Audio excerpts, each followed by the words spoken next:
Oi, pessoal, tudo bem? Olha eu aqui de novo, falando com vocês.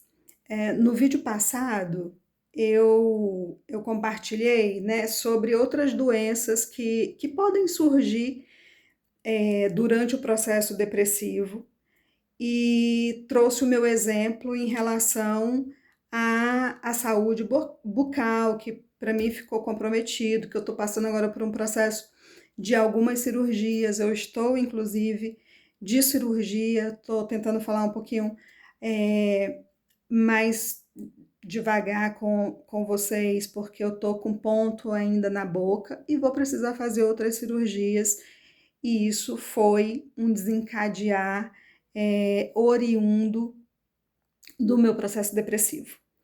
E aí, a Fernanda me mandou uma mensagem fazendo uma pergunta.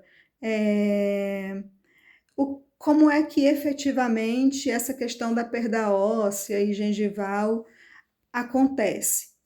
E Fernanda e demais, eu não sou profissional da área, então eu vou trazer aqui uma resposta que é a resposta e a explicação que a minha médica, né, que está me acompanhando, me deu. Então, além da gente ficar com a questão da higienização, escovação, passar fio dental prejudicada, a depender do estágio que a gente está no processo depressivo, porque quando a gente está ali no estágio mais avançado, do moderado para o avançado, a gente fica com menos vontade de fazer as coisas e, consequentemente, a gente, né, perde um pouco ali da noção de que a gente precisa continuar tendo os cuidados que a gente precisa ter no dia a dia. Então, fica sem escovar, fica sem passar o fio dental. Mas, além disso, a medicação que a gente toma para o próprio tratamento da depressão, ela causa uma secura na nossa boca. E aí, quanto mais a nossa boca fica seca, mais fica ali um ambiente propício para bactérias. E aí as bactérias, elas acabam se alojando entre a nossa gengiva e o dente e, consequentemente, começa a corroer ali a nossa parte óssea e também a gengiva. Então, de uma forma resumida, é isso, mas não deixa de buscar ali uma orientação e uma avaliação de um profissional para poder, né, te dar um parecer que seja mais adequado e te orientar nesse sentido, tá bom? Obrigada pela pergunta e obrigada pelo relato que você fez para mim, né, fez para mim no privado e por estar participando aqui.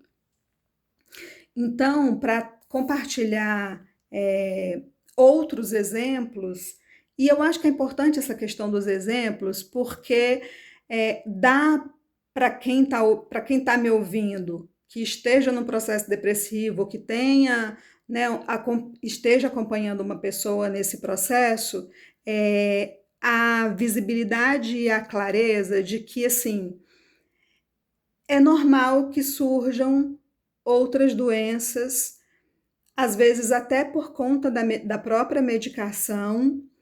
Então, não se assustem no sentido de ficar paralisado ou de não compreender de que, poxa, além da depressão ainda tem outra doença para cuidar? Pode ser que tenha, mas acaba acontecendo. Então, acho que o olhar é não se paralisar e buscar ajuda médica a partir ali do seu psiquiatra para você cuidar dentro de um tempo que seja, né, importante para você, enfim.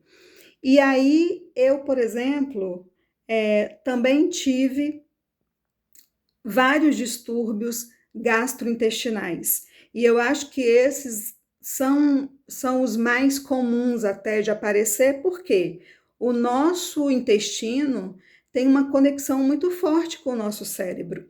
E aí, como consequência, acaba surgindo ali uma gastrite, uma síndrome do intestino irritável. Então, é preciso que a gente também tenha um pouco de controle em relação a isso, seja medicado, para que a gente não ande junto com as doenças sem, sabe, sem tratamento.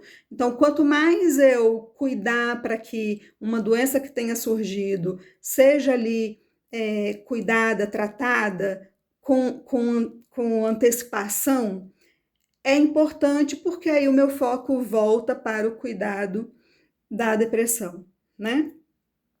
E agora eu tô com uma neurologista que foi indicação, né, do meu psiquiatra a partir das nossas conversas, olhando uma questão que surgiu a partir de uma medicação que eu tomo. Eu tomo uma medicação que é a base de lítio.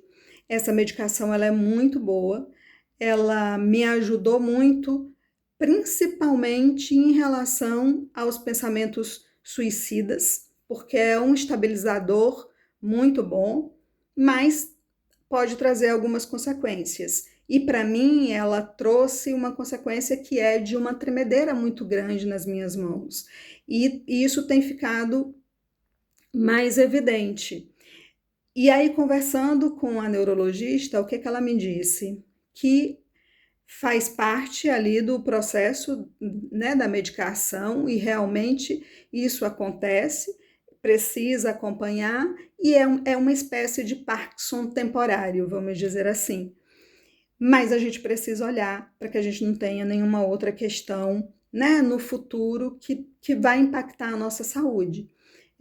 Então, eu não queria deixar de falar de novo sobre esse assunto com vocês, porque assim, não se assustem, cuidem, olhem. E se a gente que está com a depressão não consegue, família, amigos, avaliem, digam, vai no médico, tem outra coisa aí errada e vai cuidar, porque é importante a gente olhar de uma forma ampla, né? Não é só a questão da mente, tem outras questões que precisam de cuidados no nosso corpo durante esse processo, tá bom? Então se cuidem e até o próximo vídeo. Tchau, tchau.